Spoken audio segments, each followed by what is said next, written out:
To understand what Enoch is telling us, you have to go back further than the flood, further than the patriarchs, further than any dynasty Egypt ever recorded. You have to go back to what scholars call the antediluvian period, before the water came, before the sky changed, before what Enoch calls the descent. In that window of time, something extraordinary was happening on this planet. The genealogical record preserved in Genesis 5 tells us that Adam lived 930 years, Seth lived 912, Enosh lived 905, Kenan 910, Mahalalel 895, Jared 962. And then we get to Enoch himself, who lived 365 years, conspicuously short by comparison, before God took him, meaning he never physically died. And then Methuselah, Enoch's son, who lived 969 years. He never died. Enoch never died. Oh yeah, God did take him. Just like how not only did God take him, somehow Enoch is not in the Bible. They took Enoch out the Bible. The book of Enoch is not in the Bible.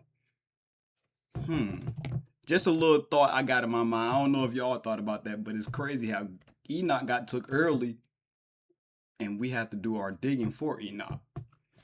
We got to do our digging about everything, but that's kind of crazy. Conspicuously short by comparison, before God took him, meaning he never physically died. And then Methuselah, Enoch's son, who lived 969 years, the longest recorded human life in any ancient text. Mainstream scholarship looks at these numbers and says they're symbolic. Wait, his son lived the longest? What? He lived longer than Adam? Everybody. But Enoch got took early, but he never died. Any ancient text. Mainstream scholarship looks at these numbers and says they're symbolic. Mythological inflation. The ancients used large numbers to indicate importance. But that explanation falls apart the moment you cross-reference the Sumerian king list. The Sumerian king list, recovered from Nippur and dated to the 3rd millennium BCE, records the reigns of kings before the Great Flood. These are not symbolic figures, these are administrative records. And the numbers they contain make the Genesis lifespans look modest. Enmenluana ruled for 43,200 years. Dumuzid the shepherd ruled for 36,000. Alalga ruled for 36,000. Enmengalana ruled for 28,800. The total pre-flood reign of 8 kings totals 241,200 years. Then the flood sweeps over the earth. And after the flood, the Sumerian records show the same dramatic collapse we see in 200,000 years? I want y'all to understand, this is all symbolic. Like, I don't know if I'm supposed to take this literal or what, because I know in the Bible they say times back then wasn't considered actual years. It was more so minutes and hours, stuff like that. I'm still learning. I'm still growing. Don't judge me, because what I don't know, y'all can teach me in the comments, and y'all comment down below. I actually am about to start a Discord so we can get in the Discord and actually talk about this stuff. But yeah, that's what I'm getting for that. So they was living for 200,000 years, but there's still, I just think it's all in the universe. Honestly, the universe has been living for how long? We don't know. The universe has been here for so many years, just like them. They're part of the universe. We are part of the universe. It's all a universal thing, bro. And we're stuck on this earthly thing, worried about earthly things when there's so much outside this earth. Sweeps over the earth. And after the flood, the Sumerian records show the same dramatic collapse we see in Genesis. Lifespans plummet. Kings rule for a few hundred years instead of tens of thousands. Within a few generations, we're dealing with fully mortal figures. The question nobody in mainstream academia asks directly is, what caused the collapse? The Book of Enoch answers that question, explicitly, in detail. And the answer involves a group of celestial beings called the Watchers, their unauthorized descent to Earth, and what they did to the human population when they arrived. Enoch calls them the Grigori in some translations. 200 of them, led by a figure named Semjaza, made a pact on Mount Hermon. They swore an oath together because they understood what they were about to do was forbidden. You don't take... Okay, so what I know about the Watchers, I've read about the book of Enoch yesterday. I don't know too much what I'm saying right now, so don't take what I'm saying into literal. I'm a reaction channel and I'm giving my piece of information, and we're all trying to learn and grow. We go to churches, we go to all these other places, and we try and learn and grow and get this wisdom. I'm learning, I'm speaking my mind, so correct me if I'm wrong. We're not even wrong, just give your take. What did he was just talking about? Hold on. They swore an oath together because they understood what they were... Watchers. The Watchers were literally in heaven. They were up there in heaven. They seen what was going down on earth. They was watching what was going down on earth.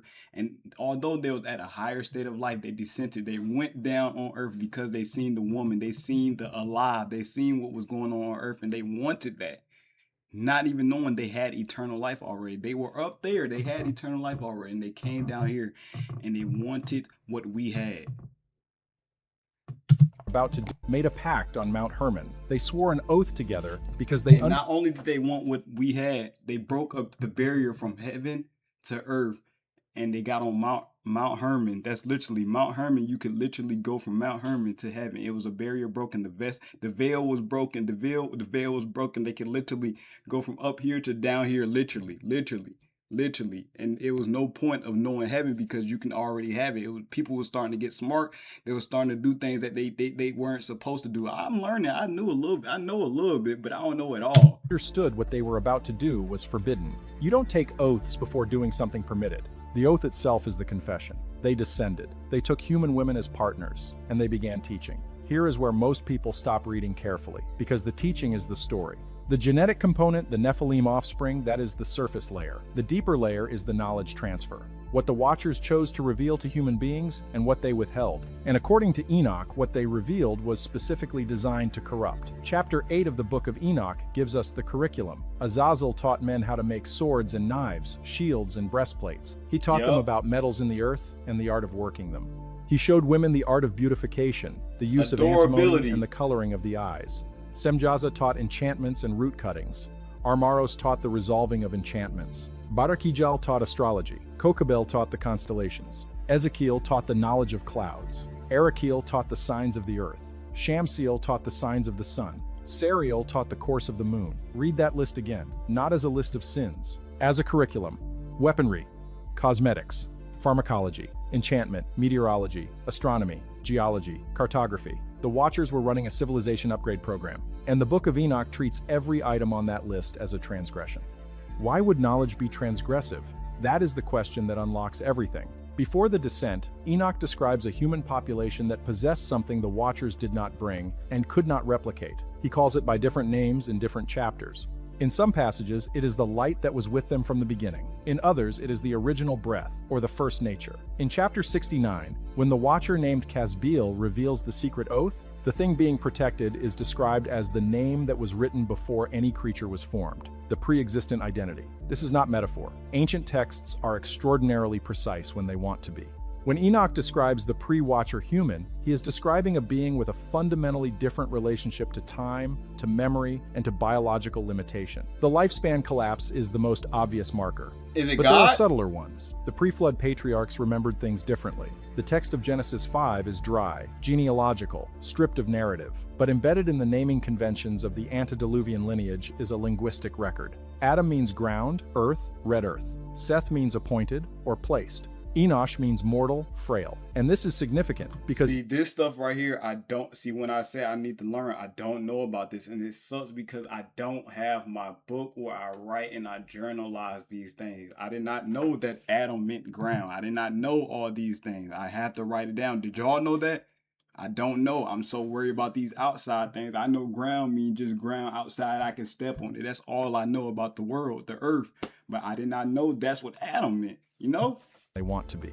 When Enoch describes the pre-Watcher human, he is describing a being with a fundamentally different relationship to time, to memory, and to biological limitation. The lifespan collapse is the most obvious marker. But there are subtler ones. The pre-flood patriarchs remembered things differently. The text of Genesis 5 is dry, genealogical, stripped of narrative, but embedded in the naming conventions of the antediluvian lineage is a linguistic record. Adam means ground, earth, red earth. Seth means appointed or placed. Enosh means mortal, frail. And this is significant because Enosh appears after the lineage has already begun. The naming is tracking a deterioration that had already started. By the time you reach Lamech, whose name in some root forms connects to despair or brought low, the decline is visible in the phonetics.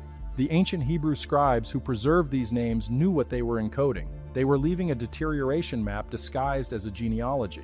Now let's talk about the Nephilim. Enoch chapter 7 tells us that the Watcher's offspring, the giants, consumed first the produce of men. Then they turned against men and devoured them. Then they began devouring each other. Then they drank blood. The violence is described not as cruelty but as compulsion, as though the Nephilim could not stop, as though some Wait a minute. So much just happened right there. You can't speed up and talk about how they started war. They started drinking people blood.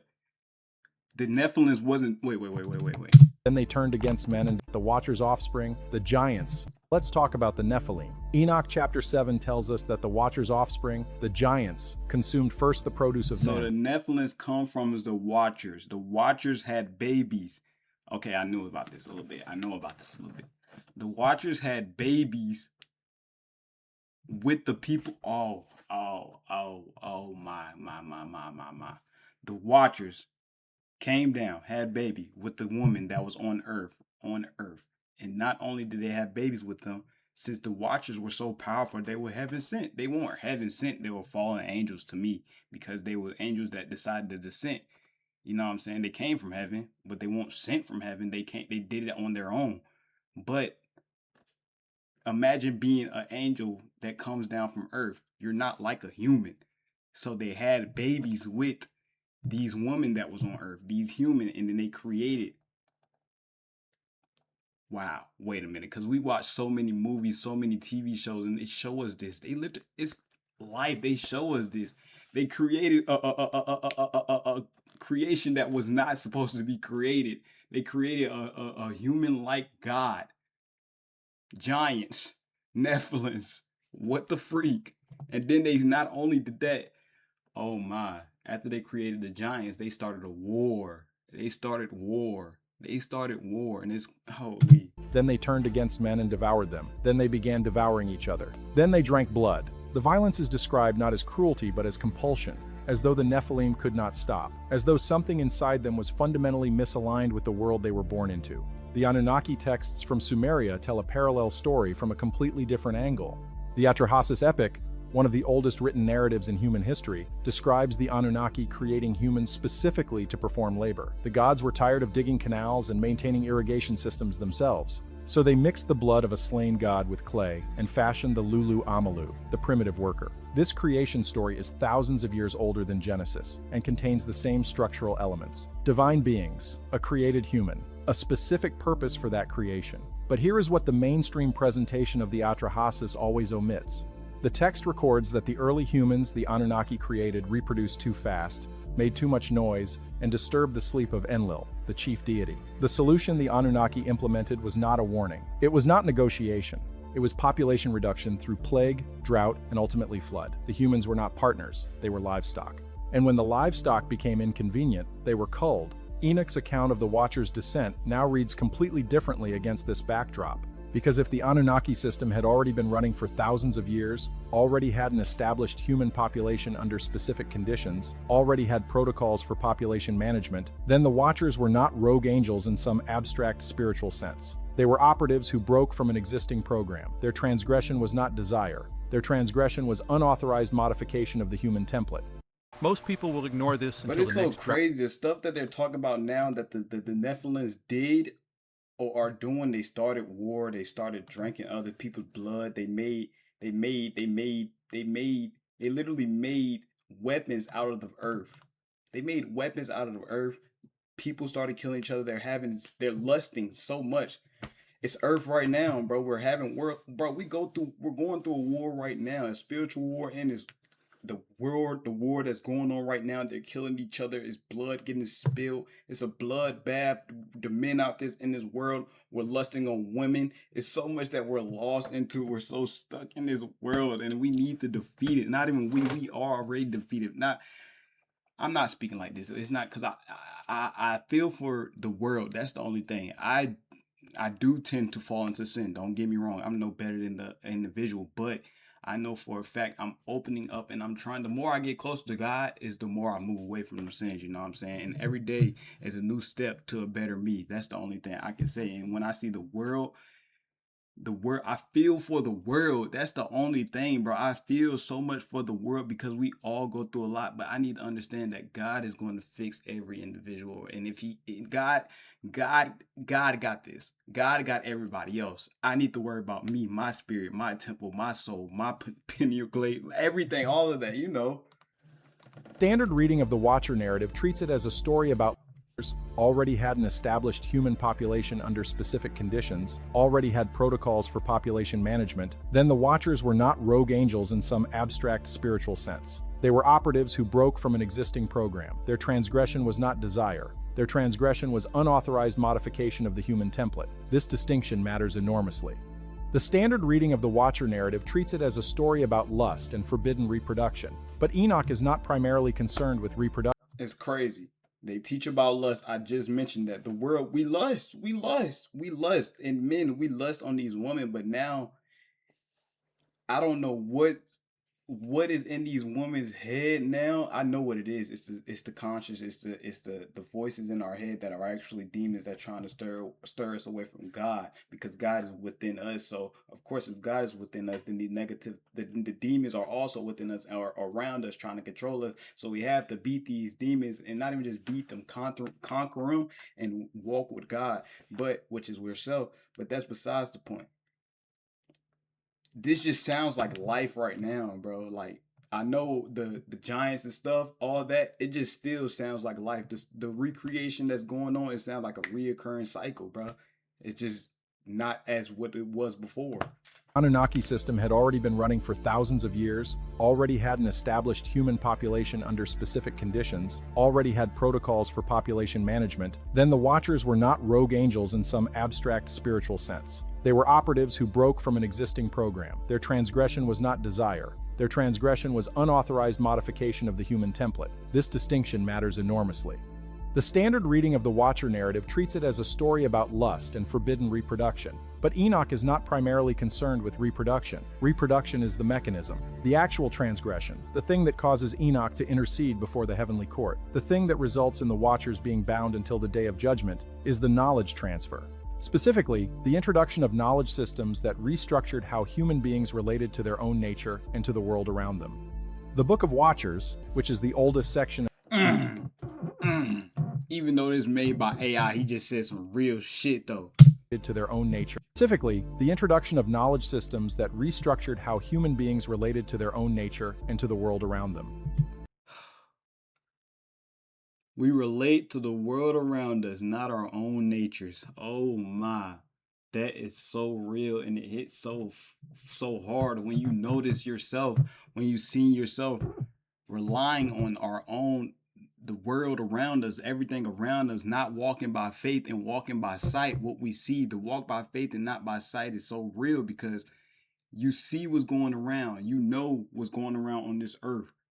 So we walk by that instead of faith, what we know on the inside, what we fully feel, what we know is good for us, what we know good. We know right from wrong. We know right from wrong. We have these consciences in our body that tell us to do the wrong, but we have these consciences in our head that want us to do the right. The Book of Watchers, which is the oldest section of the Enochian corpus, dates linguistically and structurally to at least the 3rd century BCE, though many scholars argue for an earlier oral tradition extending back to the 6th or 7th century. The Aramaic fragments from Qumran are among the oldest surviving copies of any biblical or parabiblical text. And in those fragments, the Watcher curriculum is treated with the same gravity as the act of physical descent. Both are listed as counts against Azazel and Semjaza. Both are brought before the divine court as evidence. The knowledge is the crime as much as the contact. The Watchers understood this before they descended. The knowledge is the crime is as much as the contact. Ooh. So just because you didn't do it, you did do it somehow because you gave them this piece of knowledge. That's just like, y'all ever read about the religions in the Bible and the religions that are going on in this world? We give these people this piece of knowledge, and it steers us away from God. Because it's not wrong, but it's not the biblical way. It's not even the biblical way. It's just not the way of life. You know what I'm trying to say? It is the way of life, but you're just going about it all about the wrong thing. All wrong way. You may be a good person, but it's about what you teach others. You know what I'm saying? Just because it worked for you doesn't mean it has to work for others. Teach them the right thing. Teach them to be happy. Teach them to have faith. Teach them to have joy. You know what I'm saying? Teach them these, and then the others they will gain. The knowledge will come. You can teach them knowledge, but teach them wisdom, happiness, joy. Woo! Fragments from Qumran are among the oldest surviving copies of any biblical gravity as the act of physical descent. Both are listed as counts against Azazel and Semjaza. Both are brought before the divine court as evidence. The knowledge is the crime as much as the contact. The Watchers understood this before they descended.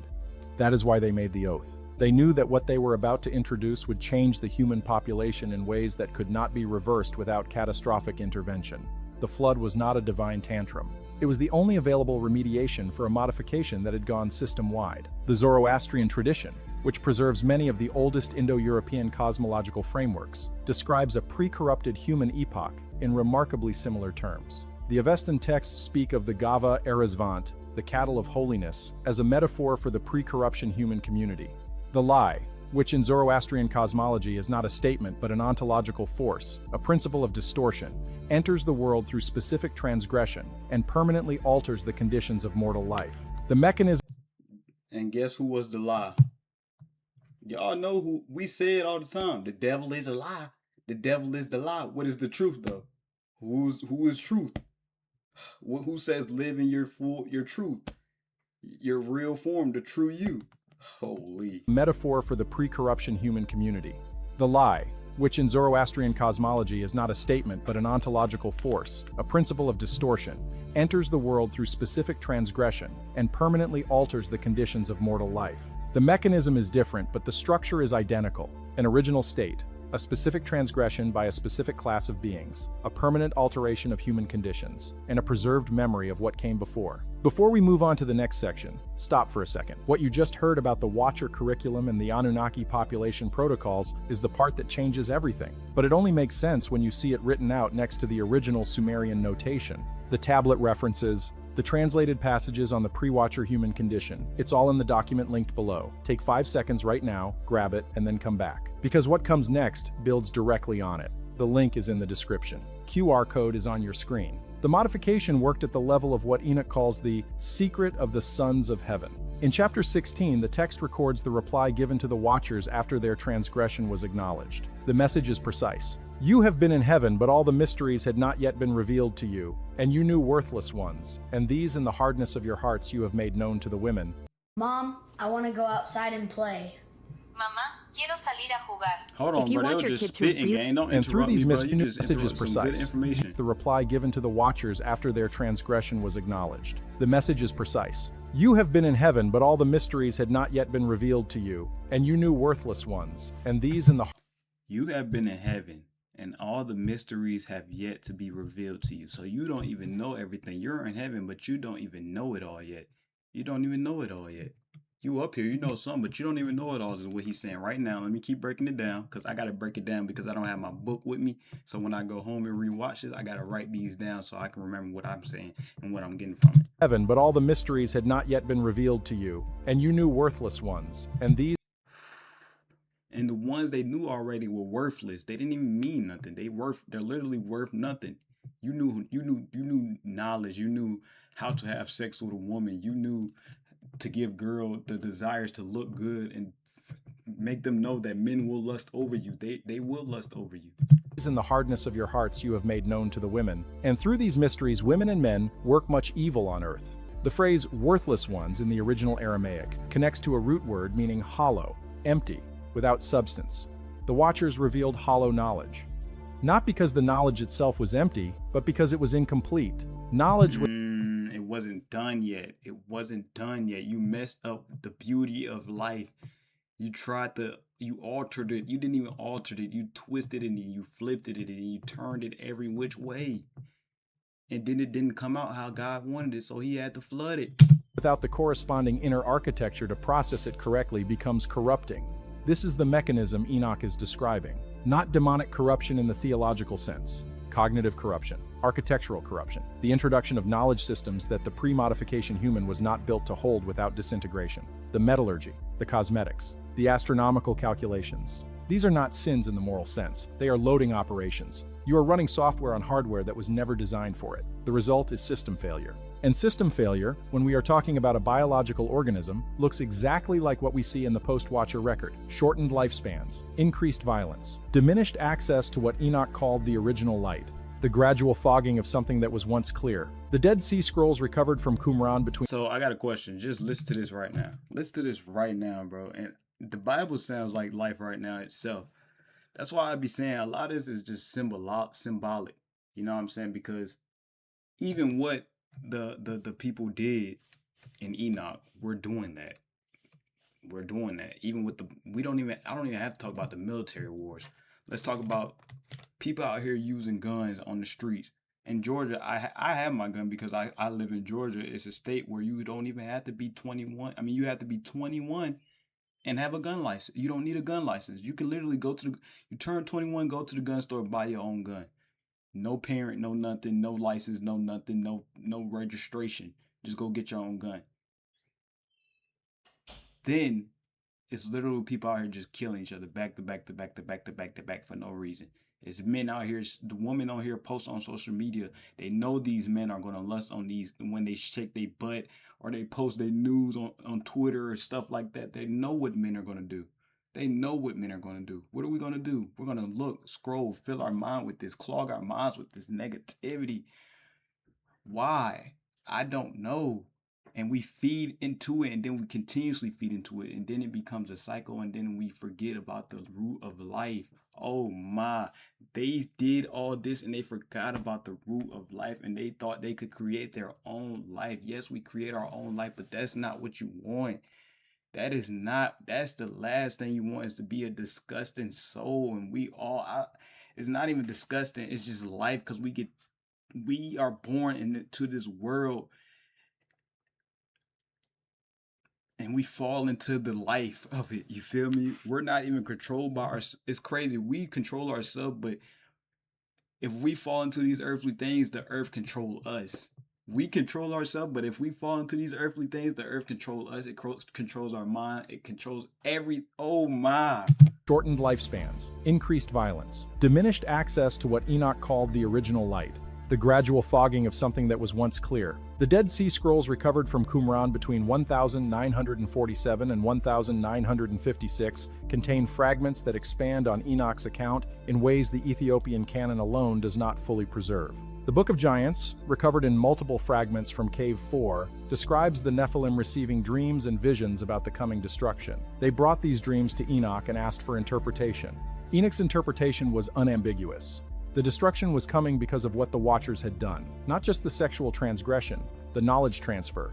The Book of Giants describes two Nephilim, Oya and Haya, who see visions of tablets being submerged in water. The tablets contain records. And the submersion of the tablets in the vision precedes the flood in reality. This is not coincidence. This is Enoch telling us that the flood was not primarily a punishment for human sin. The flood was a data wipe, a reset of the record. The Sumerian parallel is explicit. When Enlil decided on the flood, And his it's primary... crazy. It's crazy. God wasn't even, he was just trying to clean everything up. He was just trying to clean everything up. He wasn't here to harm you. He wasn't doing this to harm you for your sins, because y'all aren't in trouble. God didn't, hold on. How do I put this? Let me say this. He cleaned it all up. He didn't tarnish you for your sins, because the ones who put this knowledge in your head are the ones that are getting tarnished. You guys on the other end, y'all just seen a soul come down from the sky, and y'all went with it. Even though y'all aren't punished for y'all sins. He's just cleaning up the mess that was made. reset of the record. The Sumerian... Y'all aren't punished for y'all sins. He's just cleaning up the mess that was made, bro. It's a big mess going on right now. And y'all want to know what's crazy? Y'all want to know how I just said I feel for this outside world. I feel for this, but God got this. It's a big old mess going on right now. A huge mess going on right now. And God gonna clean it up. I can't fix it. I can't fix everybody. I can fix myself, and I can give information. I'm not giving you advice. I'm giving you information, and that's on you to take it. And then I go about my day and live peacefully. And if I make somebody else's day, that's because of God. God, shout out to you. Parallel is explicit. When Enlil decided on the flood, his primary concern was population and noise. But the deeper narrative, preserved in the Eridu Genesis and the Epic of Gilgamesh, shows something more precise. The flood targets a specific era. a specific population, and after the flood, everything restarts from a different baseline. The pre-flood knowledge, the civilization that produced those extraordinary lifespans and the Sumerian king list reigns, was meant to be destroyed, along with the physical population. Enoch himself was the exception because he was taken before the flood. His record survived in a form the flood could not reach. Now we need to talk about what pre-Watcher humans actually were, according to Enoch's most specific passages. Because chapter 106 of the Book of Enoch contains a description that has never been adequately explained by mainstream scholarship. Lamech, son of Methuselah, witnesses the birth of his son Noah, and the child born is extraordinary. Mom, I want to go outside and play. Mamá, Then go outside and play. See, this that AI. See, AI, this video's even made by AI, but it's giving me information, bro. I ain't gonna lie. Snow, and red as the blooming of a rose. The hair of his head and his long locks are white as wool, and Hold on, I missed it. Go back. My bad for pausing, bro. I just like talking. I'm gonna talk. It's a reaction channel. If you don't like me talking, go to the original reaction. The Book of Enoch describes what humans were before the Watchers changed us. witnesses the birth of his son Noah. And the child born is extraordinary. His body is white as snow, and red as the blooming of a rose. The hair of his head and his long locks are white as wool, and his eyes are beautiful.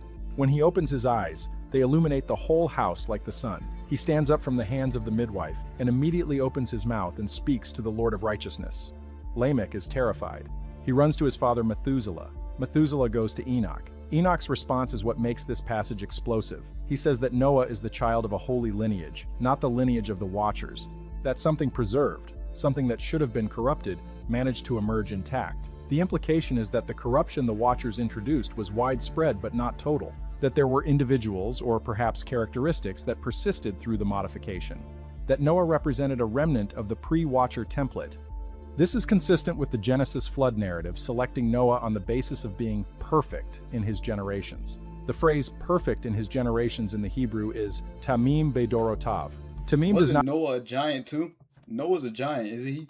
mean morally perfect. It means complete, whole, without blemish. The same word is used for unblemished sacrificial animals. It is a physical and genetic descriptor, not an ethical one. Noah was selected because his genome was uncontaminated. The flood removed the contaminated populations, and the post-flood world restarted from a genome that was as close to the original template as anything remaining could be. But the contamination didn't end with the flood, because the Nephilim, according to multiple ancient sources, did not entirely vanish. The Book of Numbers records giants in Canaan. The Book of Samuel records the Rephaim. The Anunnaki texts record a continuity of hybrid lineages through the Babylonian period. The modification persisted in attenuated form, fragmenting and diluting through successive generations, but never fully disappearing. Which brings us to the question we have been building toward for this entire video. What does a pre-Watcher human actually look like? Not physically, functionally.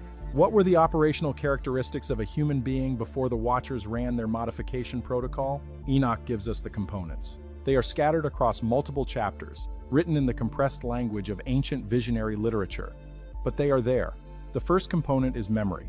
The pre-Watcher human had access to what Enoch calls the memory of the first days. This is referenced in chapter 93, the Apocalypse of Weeks, where the history of humanity is divided into 10 weeks, and the first week is described as one in which righteousness and knowledge were intact. The knowledge in this context is not intellectual knowledge. It is the Aramaic yada, which carries the meaning of direct, experiential knowing, not information, recognition. These people recognize something. They had a form of direct access to a level of reality that post-modification humans access only in fragments, in dreams, in moments of extreme clarity that come and go without our being able to hold them. The second component is lifespan, but not in the way we usually discuss it. The longevity of the antediluvian patriarchs is not the point. The point is what longevity implies about biological programming. A human body that runs for 900 years is operating under completely different cellular conditions than a body that runs for 70 or 80. The telomere Facts. science alone shows that cellular aging is not a fixed constant. It is a programmable parameter. The pre-Watcher human had different programming, and something the Watchers introduced appears to have altered that programming at a population level. The third component is what Enoch describes as the connection to the heavenly registers. In chapters 47 and 48, the celestial records are described as accessible under certain conditions. The pre-flood prophets had direct access to these registers, not symbolic access, functional access. They could perceive cause and effect across timescales that the post-modification human cannot hold in working memory. This is why their decision-making appears so different from ours. Not because they were wiser in the self-help sense, Because they were operating with a different temporal range. They could see further, in time, in consequence, in the threads that connect actions to outcomes across generations. The Watchers, by introducing the hollow knowledge systems Enoch describes, effectively reduced this range. The sword-making, the astronomical calculations, the pharmacological knowledge, these are all systems that focus attention outward and downward, into the material, into the immediate, into the body and its surroundings. The pre-Watcher human's attention orientation was different, more vertical in the cosmological sense, more connected to the level above. After the modification, attention collapsed into the horizontal, into the social, into power, reproduction, conflict, accumulation. The things the Nephilim exemplified in their brief, catastrophically violent existence. The Anunnaki framework explains this as deliberate. The Lulu Amalu was designed to work, not to ascend. The biological parameters that keep humans focused on survival, on reproduction, on status competition, these are features of the design, not bugs. The pre-Watcher human had somehow escaped or exceeded those parameters. The Watcher's modification restored them. The flood then removed the evidence. What Enoch preserved is the memory of what we were before the bounds were reinstalled. The Hermetic tradition, which traces its origins to figures like Thoth, the Egyptian parallel to Enoch, carries fragments of this same knowledge. The Corpus Hermeticum describes humanity as originally a divine being who descended into matter and became entangled beyond what was anticipated. And the being who It's all a universal thing, and as kids we've been taught about this, and we didn't pay attention like when they taught us about solid, liquid, gas, matter, the states of matter. Bro, we were just in there worried about the real water, just regular water. Solid, we was worried about ice. Gas, we was worried about smoke, and just, we won't really, like, they taught us it, don't get me wrong, but it never was to an extent, bro. It was like, I don't know, bro. It's always put in our face. All these things are literally put in our face through movies, commercials, songs, TV shows. Everything is all put in our face on the streets of work, and it's all put in our face. And it's about, we know, we know. That's the crazy part. We know, but it's about how much do we want to know, or how much do we want to fix ourselves from knowing that we shouldn't do that. We know. into matter and became entangled beyond what was anticipated. And the being who descended could not remember the way back because the descent itself had altered the instrument of memory. The Gnostic texts from Nag Hammadi recovered. Going back, took his memory of all the knowledge that he did have, everything that he did, all the knowledge he had, he didn't have it no more. The descent itself had altered the instrument of memory. The Gnostic texts from Nag Hammadi, recovered in 1945, expand this further. The Apocryphon of John describes the demiurge placing specific limitations on the human organism precisely to prevent humans from remembering their origin. The archons are described as administrators of forgetfulness. Not evil in the theatrical sense. Administrative, maintaining a system. Enoch's Watchers and the Gnostic archons are describing the same structural reality from different angles. A created or modified human. A series of limitations deliberately installed. A pre-modification state that contained capacities the modified state cannot access. The Ethiopian Orthodox Church held the Book of Enoch as canonical for over 2,000 years before European Christianity decided it was apocryphal. The Dead Sea community at Qumran treated Enochian texts as foundational. Multiple fragments of Enoch were found in the Qumran caves, more copies than of any other text except Deuteronomy and Psalms. They were not reading it as mythology, they were reading it as operational history. The Ethiopian Ge'ez canon preserves a version of Enoch that includes passages not found in any other surviving copy. Chapter 108, the final chapter, describes a group of people who chose something other than what the modification had made default. And the reward described is not heaven in the afterlife sense, it is restoration. The original light returns. This is the through line that connects Enoch to the Sumerian records, to the Hermetic tradition, to the Gnostic texts. The human being as a modified entity, the modification as a reduction, the restoration as a recovery of pre-modification capacity, and the knowledge that this happened at all, preserved in a book that 3 major world religions have at various points voted to eliminate. The vote failed, the book survived intact, and now you've read it. Subscribe if this kind of hidden history is what you want more of. He just said some crazy shit. My thing is, bro, this is why did Christians take this out the Bible, bro? You can't like some of the Bible and then take the parts out that you don't like. What? Religions, man.